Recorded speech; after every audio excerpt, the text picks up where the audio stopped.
Happy Monday, everybody, and welcome to this edition of the Racing Insiders podcast. I'm your host, Kate Dillon from Crate Insider, and I'm here today with Steve Hendren from Hendren Racing Engines. Boring, I know, but I'm here again. Well, how are you doing today, Good. Steve? Yeah, doing all right. Good. You're so conversational. little aggravated with a few things, but yeah, I'm good. Yeah, so let's talk about where we were this weekend. Yeah. So, I mean, you go ahead, lead off. Okay, well, we flew out on Friday to go to Pittsburgh, and we were there this weekend for the Race Logic chassis seminar for the Crate late models. And what did you think? How do you think it went? I thought it was amazing. Yeah, it was a really good deal, and we probably need to touch on that later on in the show. Yeah, we will. Explain I know. Bit more. Yeah, but yeah, because we're just kind of kicking things off here. Yeah, no, it was a really good deal actually. Mm-hmm.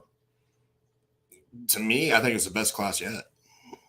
Yeah, it was really, really good. Yeah, I thought it was. Yeah. I mean, the best one I've been to. I'll put it that way. Because you did say the one in Iowa at Dave's place was really good too.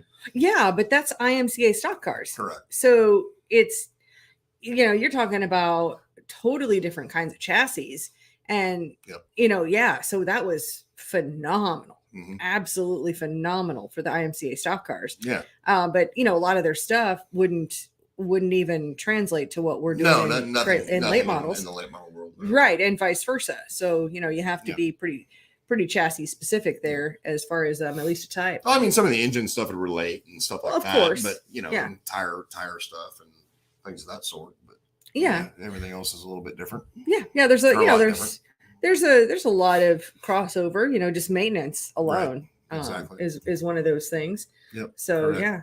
And I see Scott is here from California. Yep. Yeah. At least the weather's been okay, he said. Nice. Yeah. You guys aren't drowning anymore. Good. That's a good thing. Yeah. I haven't, I've been so out of the news. I don't really know what's going on there in California anymore right now. Yeah, well, what's the last time you heard? We were out of the news all weekend. So, because I didn't watch anything on the news at all weekend. Yeah, I mean, I know there's some goings on, just because of just you hear people talking, but nothing I've investigated or want to really talk about on the show or anything. Exactly. So, yeah. Speaking of weather, this morning we go out to the car because we had to fly. We flew out today, and I go out to the car and it looks like it's rained.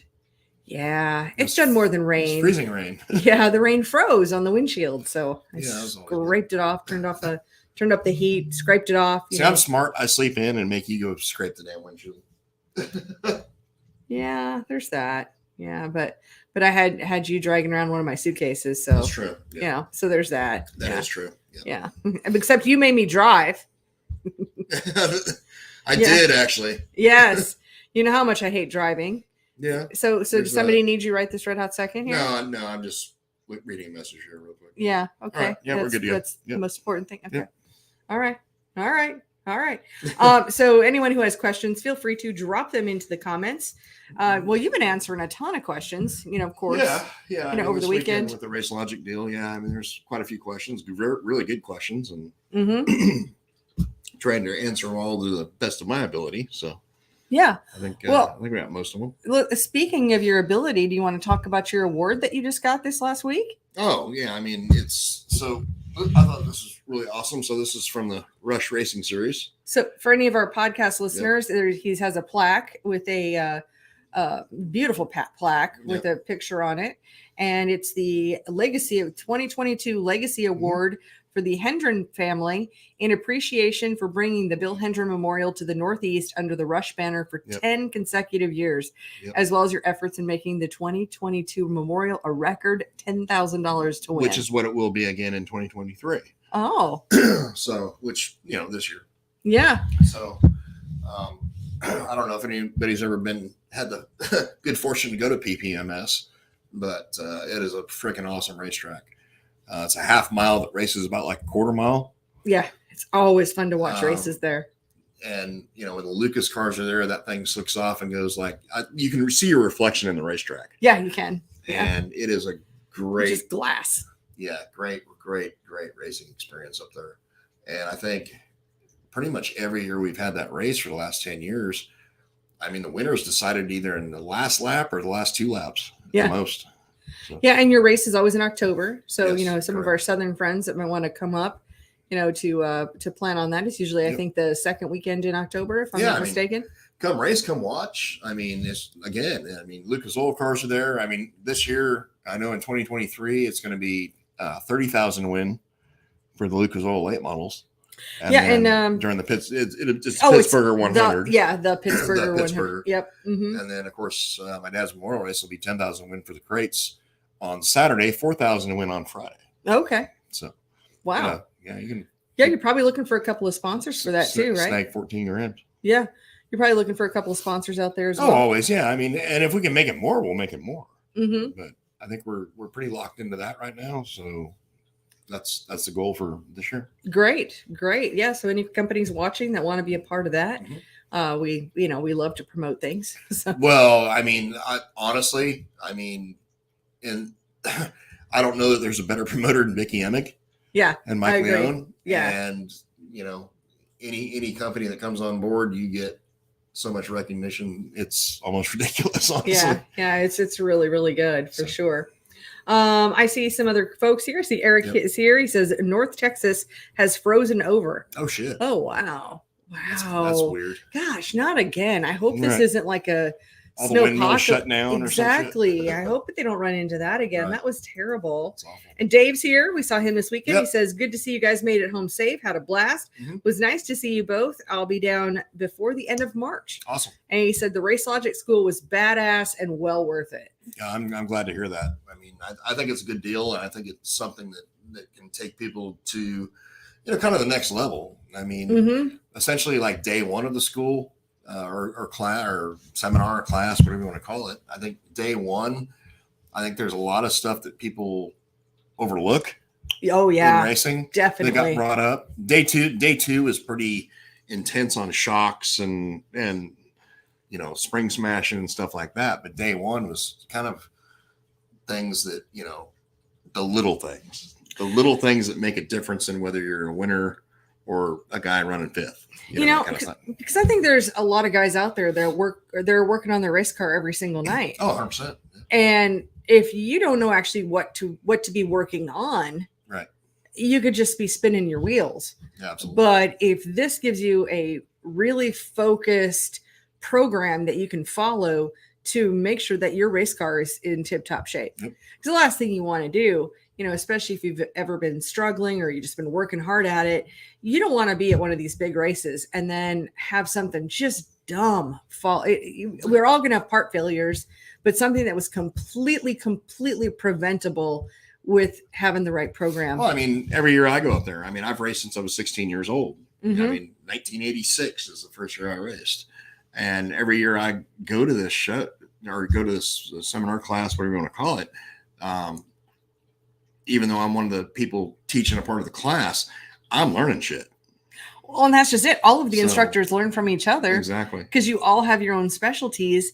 And, and it's not like you're some hobbyist engine builder. I mean, this is what you do and have done for years and years and years. It's not like anybody else is a hobbyist either. I mean, no. I mean, Matt Henderson, for instance, like, the driving tips that he gives and shit like that. It's like, adjusting and the adjustments and stuff like that. It's like, here's a dude who like races for a living, basically. Right. Yeah. So, I mean, you get that aspect of things. Well, and I love the fact that you've got several engineers. You've got Ben Baker from AFCO, who's an engineer.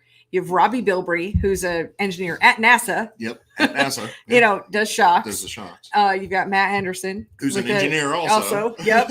and yet you would never know it from talking to them because they never speak on a normal level. Exactly. They just talk to people as people. So that part's really exciting. And that's what everybody says is that they all learn from each other. Oh, for through all of this. And then you just get all of us dudes are friends. Yeah. So I mean, that makes a hell of a difference. Mm-hmm. And anytime somebody finds something, we're talking to the other guy about it and stuff like that. So. Well, and if you're watching, you're going, well, great. Thanks so much. You're rubbing it in that I couldn't be there this last weekend. No, the main reason that I go to these now, actually, I started going to Race Logic chassis schools to speak specifically like about fire suppression. But now it's kind of morphed since 2020, I want to say pre-lockdown. Yeah. So pre-lockdown, I started filming these as for the team, and then we put them up on the website. And then there's the online version that people can purchase and watch at their own will. Which it'll probably be a couple weeks before you have that up. Oh, but it will, because I'm working it's on a process. Oh. You were showing me and Matt the process of editing this stuff last night, because you're still working on the IMCA start card. Yeah, from last week. So. Yeah.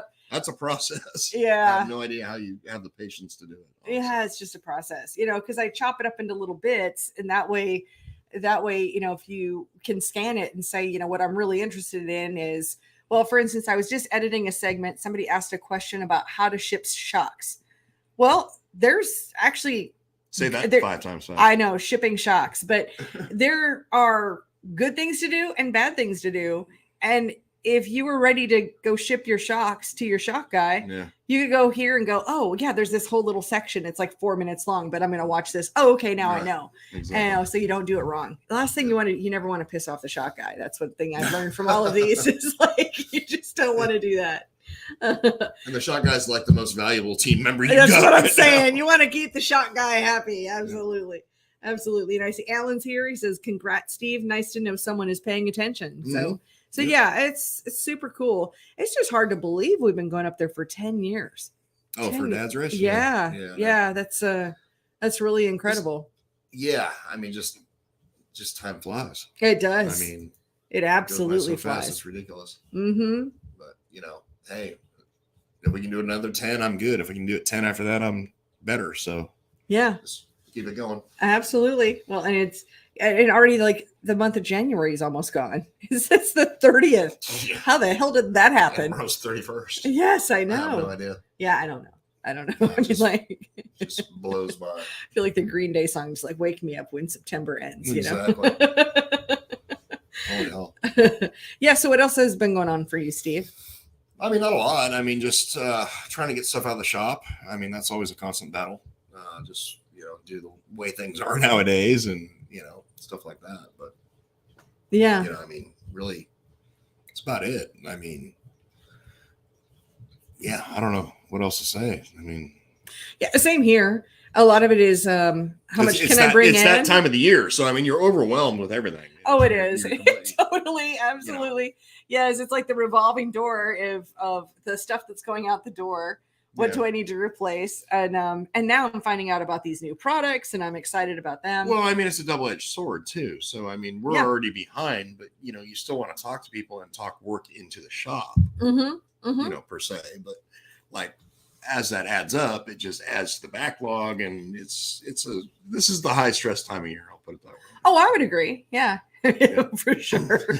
Yeah, and this lasts through March generally, January through March. Yep. But what I have to say is that I'm grateful. Business is good. Correct. And I think it's good for you on your end too. Yeah, absolutely. I mean, we're, like I said, we're slammed, and I'm not looking a gift horse in the mouth by any means, but it's just, this last weekend was a good little break for me.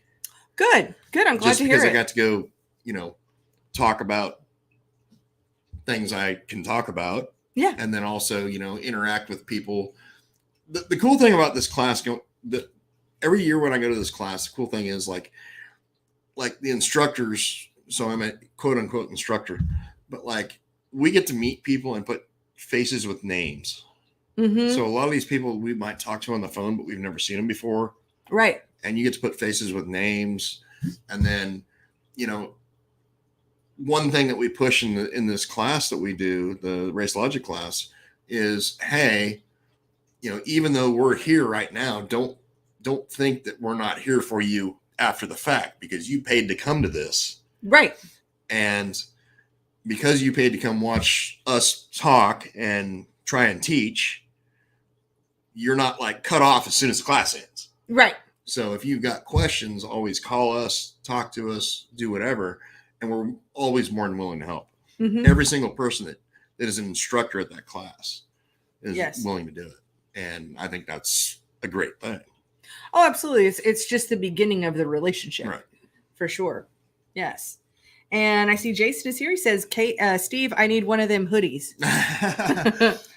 No, that's on her, actually. Oh, it's not. It is totally on you. No, it's not on me. You were the one selling them on the website, on your Crate Insider site. Never sold the hoodies. I just sold your t-shirts. Oh, I thought you sold the hoodies. No, I just got the hoodies for, how many did we need for the team or whatever. So we could do a custom order. Could we? That you can sell them. Well, it's almost too late to sell them now, but. Yeah, so we're getting a little bit out of hoodie weather. Yeah, so we fly like from 30-degree weather. We get home to North Carolina today, and like what 1:30. Yeah, and it's fucking 68 degrees out. 67. Yes, yeah. Yes, yeah. And I've been freezing all weekend because we were in this nice event center. Oh, it was awesome. It was great. But the heat was really, really loud, and it conflicted with the speakers and the sound. And the sound is really important for the video. Yeah. So we had to turn the heat off, and it got progressively colder and colder and colder. But then we'd take a break and turn the heat Oh, back, absolutely, we up, would. Yes. Just keep the place warm.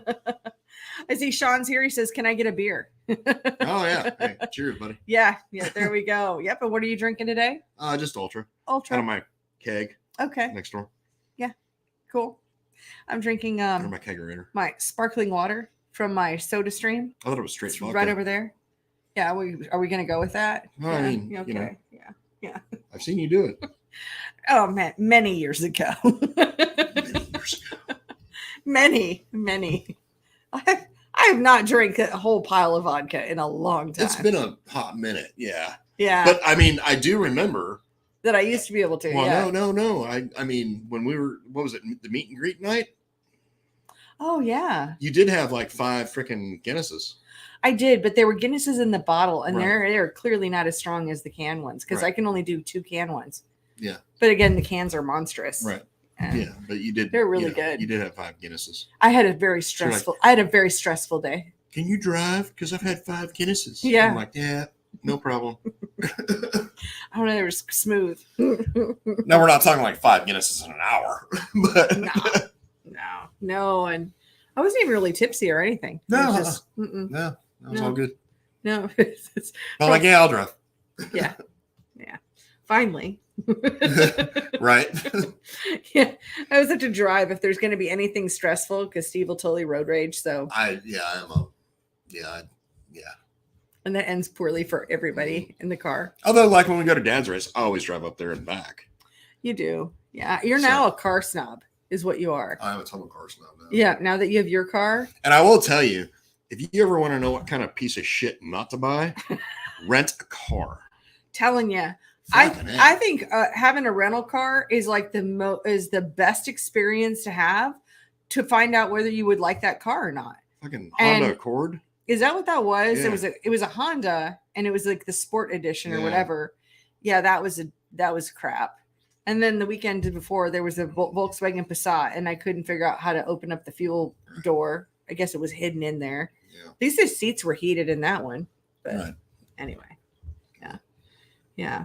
We're not getting any questions. You guys feel free to ask your tech questions. Maybe they all ran out of questions after this last weekend. Could have been. That could be. Yeah. Hard to say. Yeah. So week ahead, what do you got going on? So, well, I mean, let's go. I mean, if nobody's asking questions, let's talk about a question or two that I got at the show, at the race class, sure. right? Sure. So one of the questions I got is from a guy that was, that's running E85, and he was talking about how they just had stumbly restarts all year. I mean, once the car's up to speed, it runs great. Everything runs fine, but like stumbly restarts. Yeah. So one thing or the main reason is, I mean, a stumbly restart is generally caused because, especially on E85, and it could be on highly oxygenated fuels like VP, CHP, stuff like that. Mm-hmm. But it's going to be caused by the idle transition slot getting froze over. Mm-hmm. So like when you go and jump on the gas, and as soon as the secondary is open, it just goes, coughs, sputters, and then it takes off. Main reason for that is because the idle transition slots froze over. So what you need to do is get that thing cleared out, get raw fuel run across that before you go to take off, and it'll unice that area and make it to where you can actually, start. Well, and that leads to actually the actual start of that question, because I seem to remember that person asked, well, hey, this is the problem I'm having. Mm-hmm. Do I need to change the jets? Right. And well, that was a different question. But okay, that was the start of what led into that. Yes. Yeah. So let's talk about how often you should be changing jets in your carburetors. I mean, most carburetor builders nowadays, we're not changing jets. I mean, we're changing air bleeds, we're changing emulsion bleeds, stuff like that. So the jets pretty much stay the same. Mm-hmm. I mean, there could be a few guys out there still changing jets, but it's not most of the guys that are selling a bunch of carburetors. Yeah. Well, and I just thought that was very interesting and something that would be really worthwhile to share. Mm-hmm. And all right, so Sean says, are the anti-reversion mufflers worth the investment? 1,000% yes. Yeah, and not just because we're the ones that invented them. Yeah, I mean, we have yet to put those on anything we have not picked up power on. Yeah. Speaking of, and you can talk to pretty much most anyone who's ever tested them. Yeah, and they'll tell you the same thing. I remember making calls about specific applications, like, will it work with this? Will it work with that? And I talked to Willie from Willie's Carburetors at Carb and Dyno a few years ago, and he's like, Kate, you could put these on a rental car and it's going to get more torque. So, absolutely. Well, and back to Willie, Willie's Carburetor and Dyno Shop. I mean, he one of the top carb builders in the nation. He had called me at one point, and I'd sent him some and got him hooked up on buying them and stuff like that. And he put them on a open motor. Mm-hmm. I don't remember the exact application, but he put them on an open motor and picked up 100 foot-pounds of torque. Golly. On the chassis now. Right. So, and I've personally seen as much as 70 foot-pounds. Now, we're not talking crate engines, but we're talking more open type engines. Mm-hmm. On crate engines, you'll see, if they're placed correctly and you actually tune them in like they're supposed to be, you'll see 25 foot-pounds on a 604. It's a lot. I mean, I've had guys running 4-bangers that are picking up, 10, 15. That's great to know. Because I actually just had that question, would they be a help? And I just said yes. 100%. But I didn't know the numbers there. Yeah. So it's a real thing. It's not a gimmick. Mm-hmm. And then, on the follow-up there, Jason asked, are the profab mufflers that come with the headers, is that the same ones as what you'll sell? Yes. Yes. So basically, when my brother and I originally came out with this, we were building them ourselves, and we got overwhelmed by the demand for them. Yeah. So we went to Dynatech, and Dynatech actually produced them for us for quite a while. Yeah. And then they decided basically just to go into street stuff rather than race car stuff. So then I got with Profab, and Profab actually produces them now, and that's the correct base. It is 100% dead nuts on what we want. Right. Yeah. You designed them and they manufactured them. Correct. All right. Pippi's back to spend more time with you than with me. Yeah. She was now here's an interesting follow-up. So Mark says, would you change the jets if you're racing at different elevations? Honestly, it depends. I mean, like from here where we're about, what are we here? I think we're, I don't know, 1,700 or something like that. I think it's like 1,300 feet. Okay. And then let's say we go to Whitfield, Virginia, which you climb some mountains and shit to get there. And it's, honestly, 2,000 something feet. No. Yeah. But if you're going to Colorado, if you're race somewhere around Denver, then that would require a jet change. Yes. But for the most part, from where we're at here, let's say 1,300 feet, whatever it is, to, I don't know, let's say East Bay, then no, we're really not. I mean, that's sea level, so we're really not changing jets. Good thought there. And Greg's comment on those anti-reversion mufflers, he says, worth the money for sure. Oh, yeah, 100%. So, great. Thank you. Yeah. Yeah, I mean, we've had so much positive feedback. Golly, Pippi, And for anybody who's listening later on, my cat is jumping up on the table and smashing the beer into my face. Yes, wanting attention. Well, because we've both been gone all weekend. Yeah. So now he wants attention, and he always wants attention, like during the podcast. Of course, that's what he does. So yes, he's a kitty. He's funny, so funny. Yeah. Anyway, there was a ton of great information. I'll get to see it again. Yeah, you gotta watch everything twice. I mean that she was showing me and Matt Henderson last night when we were hanging out in the hotel room that she everything she's got to do for the editing, so she essentially has to watch everything twice. Well, and I always have to get after the guys that, when we're at these classes, that to have people not just yell out questions because it won't show up on my feed. And so I'm constantly yelling, microphone. and then they also, they love to cover a span of about 40 feet, which is not easy to do. This time was a lot easier, I think. It was a lot easier. Like run around or anything. No. But I had the weekend before I had about 45 to 50 feet to cover. Oh, gotcha. And then they wander. A lot more difficult. Like Matt always wanders. Yep. So he'll be here and then he'll be sitting over here. And then so I have to just try to track him. Yep. So I always have to cover like 3 cameras and see what happens.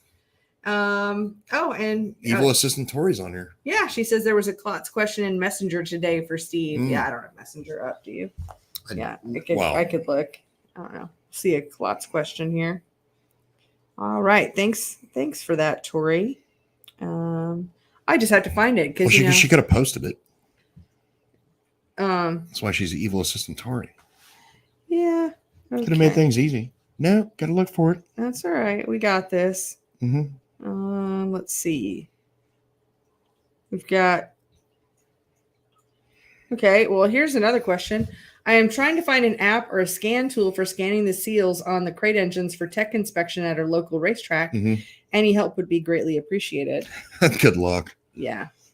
I'm not being a dick. I'm just saying that. No. GM's always bragged about how they've got that, and yeah. I don't even know if it's honestly. I don't know if it's a thing. I mean, they said they were coming out with that shit fucking 5-6 years ago, and I haven't seen anything yet that you can do it with. Yeah. There may be something out there that I'm not aware of, but it's nothing that I've heard of. Gotcha. I mean, essentially, I mean, like if you're dealing with engines from, Crate USA or Rush, they have build certification numbers that you can go by and enter those in their database and figure out, the deal on the engine. Yeah.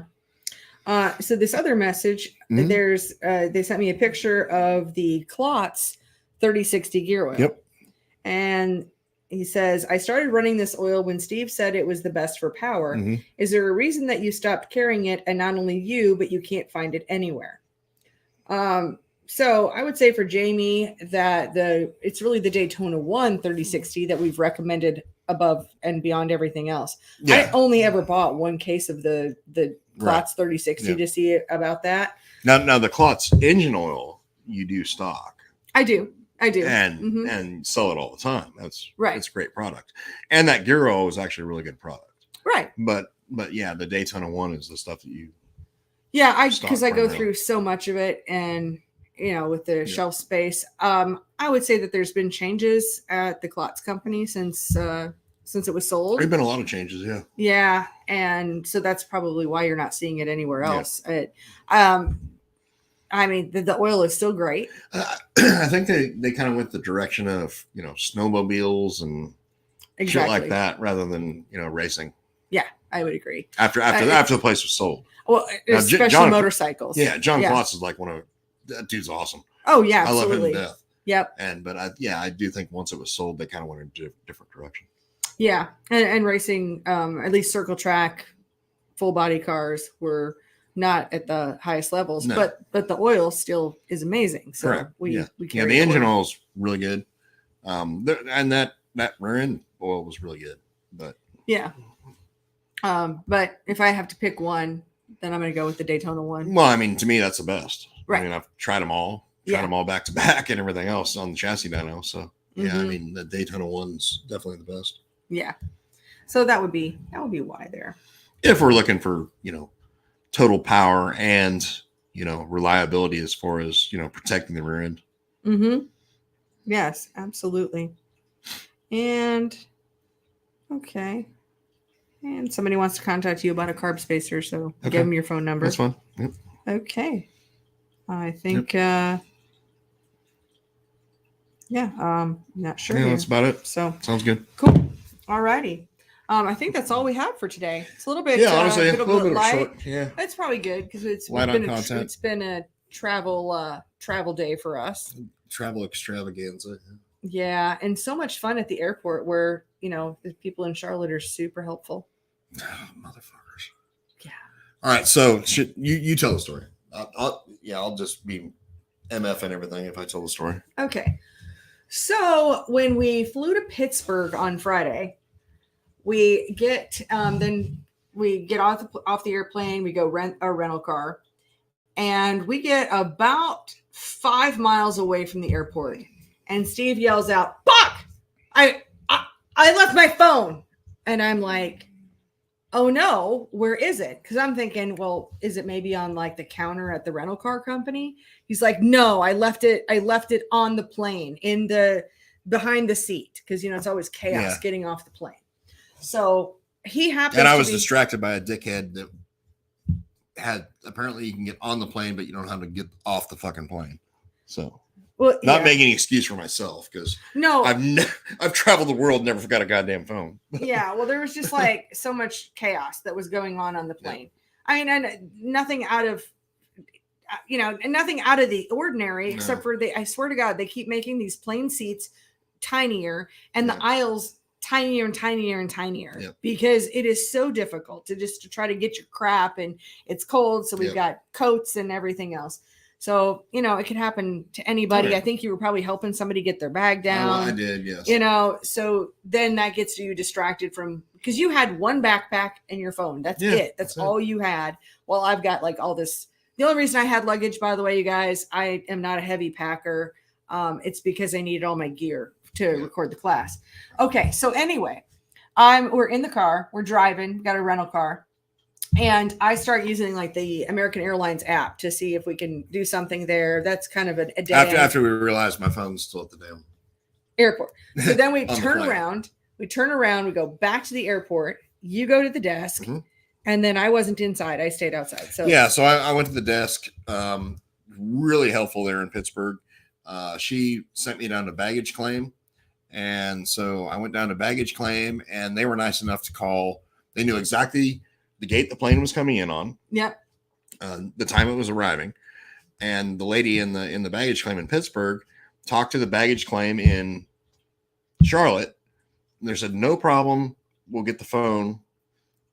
So she took my name, number. Well, my number or her phone number. Yeah, I didn't have a phone. Her phone number, everything, and said, "We'll call you as soon as the plane lands and let you know if it's there or not." I mean, because anybody could. I mean, it was in the seat pocket in front of my seat, so somebody could have stole it. 15C, we know where it's at. We know exactly the seat it's in, the gate it's coming back in at Charlotte. So she ends up calling Kate. Well, we're not to that part yet. Well, so you get out of the airport, and you're freaking out, like, "Oh my God, I cannot go out without our phone this weekend. Got to have a phone. Got to have a go." Well, I mean, I need something. Yeah, business-wise and everything else. And I was like, okay, well, I've got my spare phone, so we could change out the SIM cards or whatever. So he was ready to go to an Apple store. I was like, let's go to an AT&T store. So we go to an AT&T store. Tell you what, when you want to replace your phone and you are not at home and there's nothing wrong with your old phone, it throws up all these fraud alerts. Correct. So it was a whole thing with tech support. It took us 2 hours at the AT&T store. 2 hours. And I will say those ladies in what was it? Moon Township, Pennsylvania. Yeah, and they were very skilled. Awesome. So sometimes you go into these cell phone stores and it's like it's run by like a bunch of 12-year-olds. No. They actually knew what they were doing, and it was just running up against these AT&T roadblocks. They were hitting brick walls at AT&T. Yeah, but we finally got through that. It was good. Yeah. That part was good. Ended up with another phone. And then we get back in the car to finish our drive to where we're actually going, and then the phone rings and the airport calls. Yep. It was a lady that I had talked to in the baggage claim. Yep.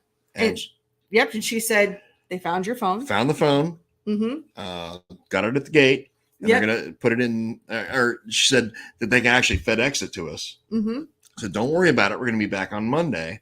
So if you just put it in the, or in the baggage claim in Charlotte. Yeah, we'll pick it up in Charlotte. We'll pick it up in Charlotte. She said, okay, no problem. I've already talked to them. Everything's good to go. Yeah, just go to baggage claim and go get your phone. So we're excited. We're like, man, this is awesome. Good. This is great.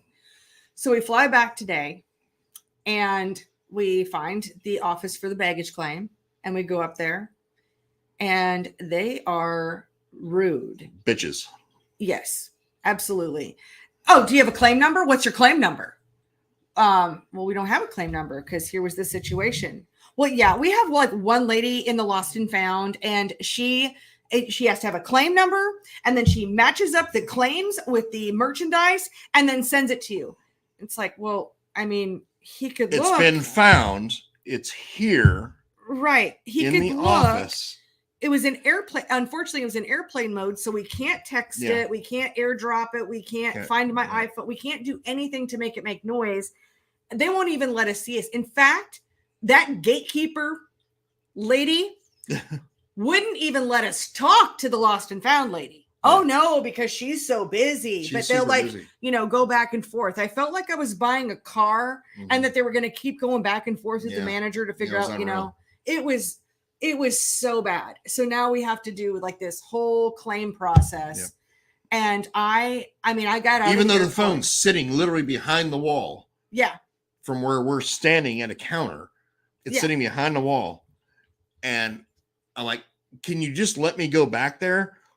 Because I know it's on airplane mode. The battery is like fully charged when we went to the airport on Friday. So I know it's going to last the weekend on airplane mode because it's not like trying to do any crazy shit. So all I got to do is go back and poke screens. That's it. But I can recognize the phone because I know the cover I've got or the because you don't have some generic cover. You've got the picture you've got on it. Well, yeah, I mean everything. So it was like just really. So the people in Pittsburgh, American Airlines, nice. A+. The motherfuckers in fucking Charlotte, F.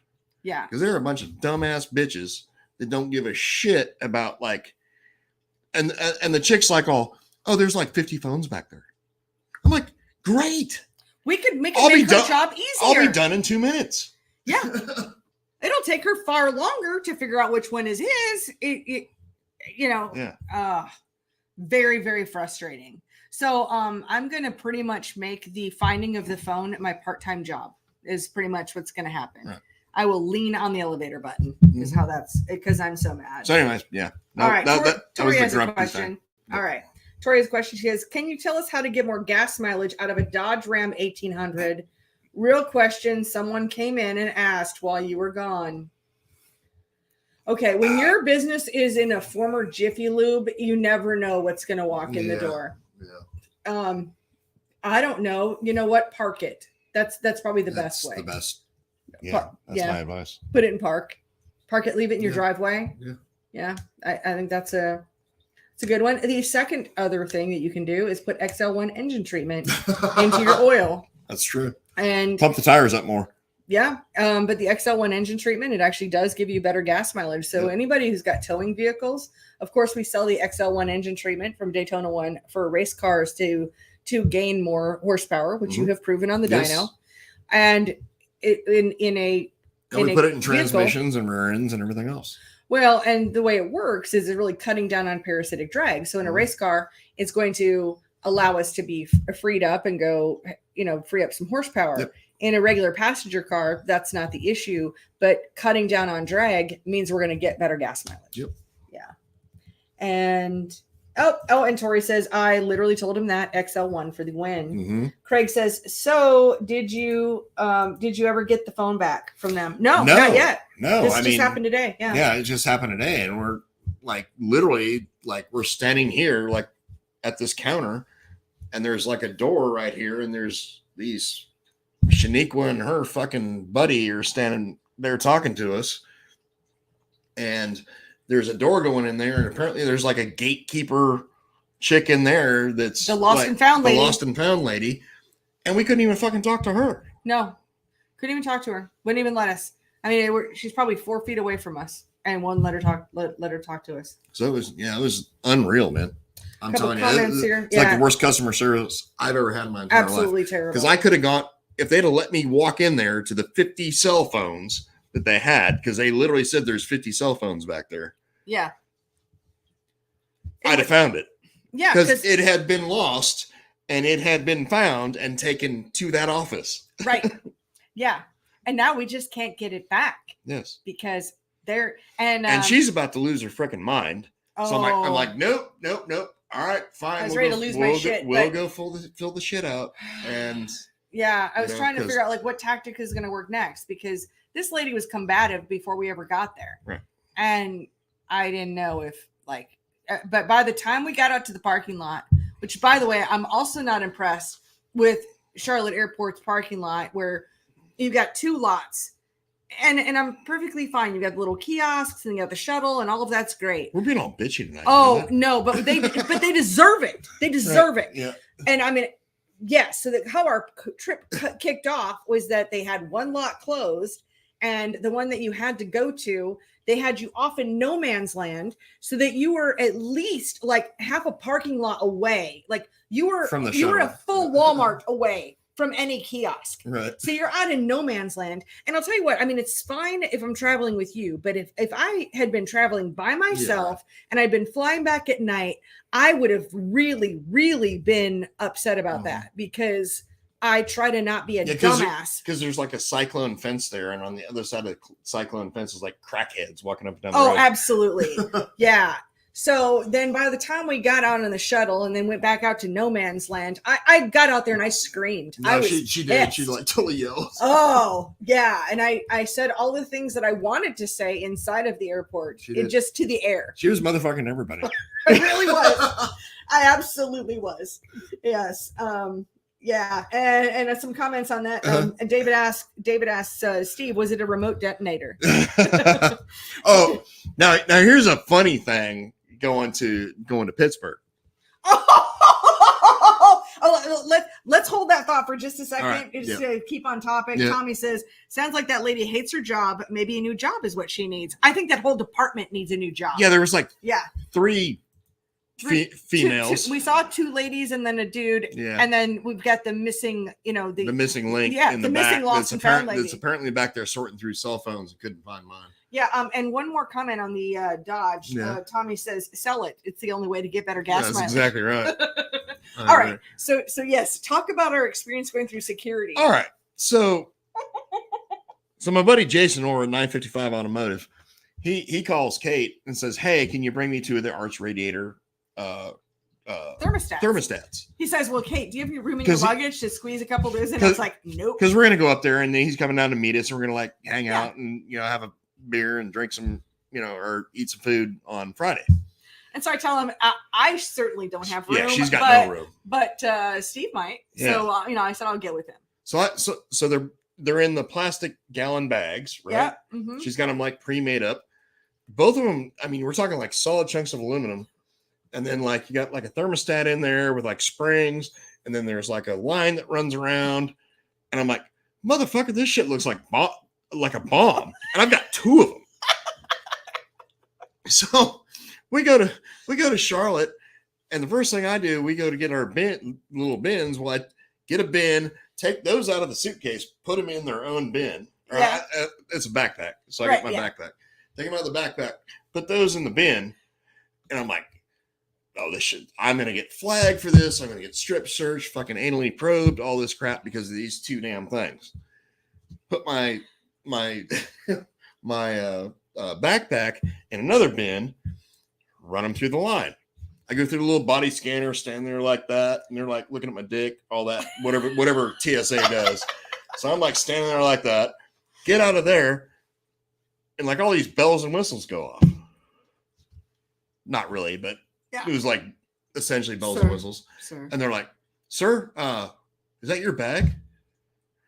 I'm like, yeah. Oh, you have to stand over here. Okay. Now I'm thinking, I knew this was happening because I knew that the freaking arts shit was going to get snagged, looking like a bomb or 2 bombs. So you thought. No. It comes rolling out of there. That was fine. They grabbed my fucking backpack. You're all like, did you see these? I mean, these are okay? I'm like, yeah. I'm like, okay. So I've got those with my wallet and my cell phone that I lost and my cigarettes in the one bin. So I like take both of those out and I'm like, all right. It's like parading them around. And honestly, like when I first put them in there, the lady that was at the front of the line, she was like laughing at me because I put those in there. Remember that? Yeah. She's like, oh, yeah, all right, good luck. Fun. So like, I like grab those, put all my shit away, and I'm like, all right, so my backpack's flagged. Mm-hmm. So then I have to like wait there for like 10 minutes. Oh, and at this point, what I'm totally thinking is like, okay, did he take this backpack when he went out to the gun range here recently? That's what I was thinking. Was there a bullet in there? Is there like the whole did I residue? Leave a mag in there or whatever? Residue or something, that's what I'm thinking. I'm like, crap. No. So I'm standing there like with my little 2 clear gallon bags with our radiator shit. Yeah. Standing here like this, waiting on my bag to come down the line. They finally get my bag. Guy like opens it up. He's like looking through it. He's like, oh. He pulls out my contact lens solution. And he's like, yeah, I got to test this. Is it okay if I test this, sir? Is it okay if I test? Well, it wasn't okay. I mean, he didn't ask. He's like, well, I have to test this. Yeah. And I'm like, okay. So he like puts it on his little litmus paper and shoves it in the whatever machine they got there. It's like, green light, you're good to go. Then he pulls out my little thing of Listerine and goes, oh yeah, you can't take this on board. And it's sealed. Yeah. I'm like, what the fuck? And the contact lens solution was a far larger bottle than the Listerine bottle was. Yeah. But at the same time, I'm looking at this and I'm thinking, Steve, dude, this is not your first time flying. No, I know. But I mean, the last time that I flew going to California, I took the large fucking bottle. Nobody said a goddamn thing. Oh, So interesting. I'm like, fuck. Nobody cares about shit anymore. Oh, Because they it's do. obvious what it is. You're right. And Especially it's like, if it's a sealed container. no. So the 2 bomb looking shit got on board. Nobody ever even blinked an eye. No. Because like you can't even see the thermostat inside through an x-ray. So it's just like solid. It's got to be solid black on the x-ray. Oh. And I'm like, oh my fucking God. And what happened coming back? Your Oh, shoes. Coming back. They wanted to test my shoes. That was leaving Pittsburgh today. And then the chick's all like, she's sitting there. I got my, here I am standing with all my shit, shoeless. And the bitch has got my fucking shoes. And she's all, oh, hey. And she's yelling at somebody, another TSA person, hey, where's the test kit? And blah, blah, blah. And they're like, I don't know. And all this shit. And then she's like, oh, have a good day. And gives me my fucking shoes. I'm like, Meanwhile, what the fuck? Next to him, I have got 2 camcorders, a GoPro, another camera, my DSLR. That was unreal. I have a gimbal. I mean, I am just piled. She's with like full of lithium I have batteries. lithium batteries everywhere. And, of course, I did the good thing where I take out my laptop and my iPad. Right. I'm telling you, I had like an electronics store. I was an electronics store. But no, my shoes. I know. My shoes. I'm like, what the fuck? I am not the shoe bomber. I know. I am a white ass fat dude with fucking tennis shoes on. Well, you probably fit like the January 6th profile. Angry white man. Oh, I was angry at that point. I was like, really? Oh, My yeah. fucking shoes. Yeah. I really was screaming in the parking. Holy hell. All right, we got a question here. Yep. Justin says, hey, hi, Steve. I have an Asphalt 604 late model. What do you think of a step crossover header? 1/2 to 1 5/8 to 1 3/4 with a 3.5 inch collector. Best of both worlds, torque and horsepower? No, I wouldn't be a fan of that, honestly.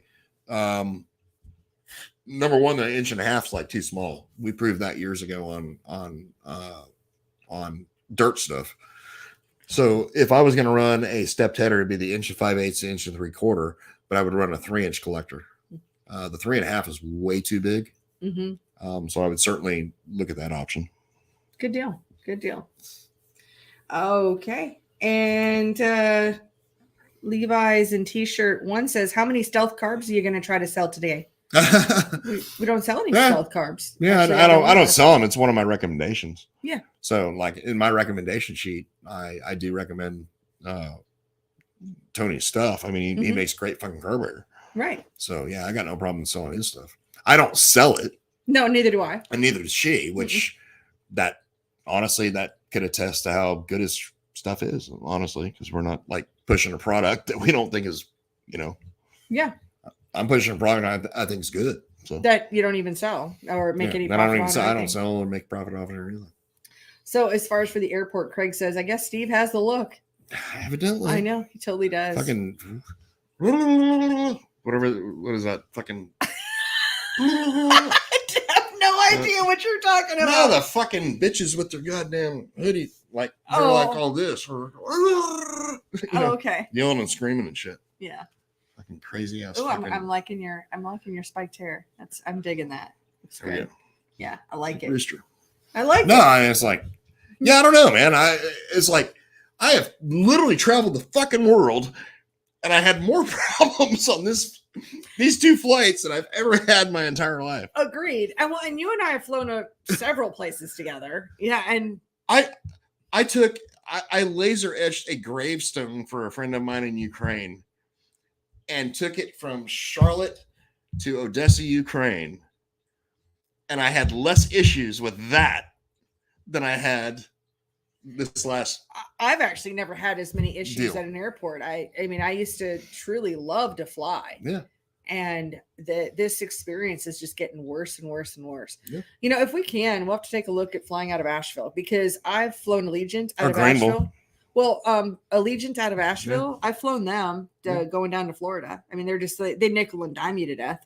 So there's that, but I don't know. Yeah, it was like unreal. But yeah, I mean, I've literally been fortunate enough to travel the fucking world, and this was like the biggest drama infused fucking traveling thing I've had in like ever. 100%. Yeah. Again, when you take it in a carry-on bag, you take something that weighs 60 pounds because it's solid granite. Yeah.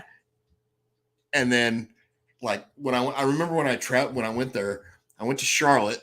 So I got it in this carry-on bag. I'm like trying to lug this bitch to the fucking airport because I didn't want to check it because I didn't want to get broke. Yeah, because it's going to be thrown around like a rag doll. Yeah. Take this solid piece of fucking granite and that I'd laser etched, and I go through Charlotte TSA, and they're like all ding ding ding. I mean, bells went off. I knew it would. Well, of course, you just tell them what it is. Yeah, and so they unzip the bag. They kind of look at it. They're like, oh, yeah, it's a headstone. Well, I got to wipe it down with this shit. Yeah, go for it. Yeah, you do. They wipe it down with a little bit of whatever. Like, yeah, good to go. No problem. Good deal. Yeah. But my fucking contact lens solution. Unbelievable. All right, we got a question here. Eric says, first problem is you flew American. Yeah, well, I don't know. I used to fly US Air, which obviously got bought out by American, but US Air I never had an issue with. US Air was fucking awesome. Wait, I used to, out of Boise, when I lived out there, I used to fly Southwest or Delta. And that was a really good experience. I know you're not a Delta fan. No, I still am. I mean, depending. Then when I go to Europe, I'd fly Lufthansa. I'd fly, Austrian Air. I'd fly, whatever the Polish Airlines is, stuff like that. So yeah. Hell, I've even flown fucking Aeroflot. That was your favorite. No. Well, what did I tell you? Because you were like a Delta fan. I'm like, yep, that's like the Aeroflot of the United States is Delta. Yeah. Oh, and Trent says, be leery of Allegiant. They got me this weekend in a bad way. That's good to know. Scott says, only security worse than Charlotte is Orlando. I don't know. I'm going to tell you, going through JFK, so far my shit list of airports include JFK, Chicago, Chicago's a shithole. and I guess I flew through Miami. I have nothing good to say about any of those. Like those last two with Miami and JFK, I was coming back from the international flights. They just tried to make it hard on you. It was just terrible. Yeah. Yep. Mike says, better luck next time coming to Pittsburgh. Well, I mean, It was nice meeting you, Mike. yeah, I mean, it was. And I will get to your question, John. Yeah, I mean, love Pittsburgh. Mm-hmm. Actually, I wouldn't mind living up in that area. Because I do. I enjoy the people up there, which is part of the reason, like, why we moved Dad's race up there. Yeah, and you love the lifestyle. I love the lifestyle, and the race car drivers up there are like so appreciative of anything that you do. Yeah, and I really enjoy that area a lot. Yeah. So John has a question. He says, "What are your thoughts on Super Bowl carbs?" I like Super Bowls. I mean, it's a good piece. Do I think it needs to be on every crate motor? No. But I mean, me and Willie have had the conversation before too. So I don't know that it needs to be. I can tell you if you're running a crate engine on an extremely rough racetrack, then I'd probably have that on there. As far as like the stuff we do down here, it's not like 100% necessary. Right. So yeah, that sounds good. I mean, I own. I mean, Willie's gave me Super Bowl, so right. I own it. Right. We're not running it on our stuff just because our tracks down here are really smooth. Yeah. I mean, like rough. Like when I moved here from California, and I was running supers out here, and I'd go to like a race at, let's say, Gaffney or 311, something like that. Everybody's like, "Oh, this track's fucking rough, and we're gonna tear our cars up." I'm like, "What? This shit's like glass." So that's good to know. Well, cool deal. I think we can wrap things up. What do you think, still? Yeah, any final thoughts? Scott's got something. Nope. No. No. I'm skipping. Oh, you're like skipping around. Yep. So, any final thoughts for the week, Steve? No. I don't either. I got nothing. You want to close this out? Done with the beer, so yeah. Okay. All right. Well, I want to thank you all for being here. Thank you so much for being part of the show. And, tell other people about us. Let people know, maybe give us a review over on iTunes and share, wherever you're seeing this, you can share the YouTube or the Facebook. And that always helps us, building up that audience and helps us and helps you and all of those good things. So thanks again for being here. And we'll look forward to seeing you next Monday, every Monday at 7 p.m. Eastern. And we will see you then. Yep. Have a good one. Later.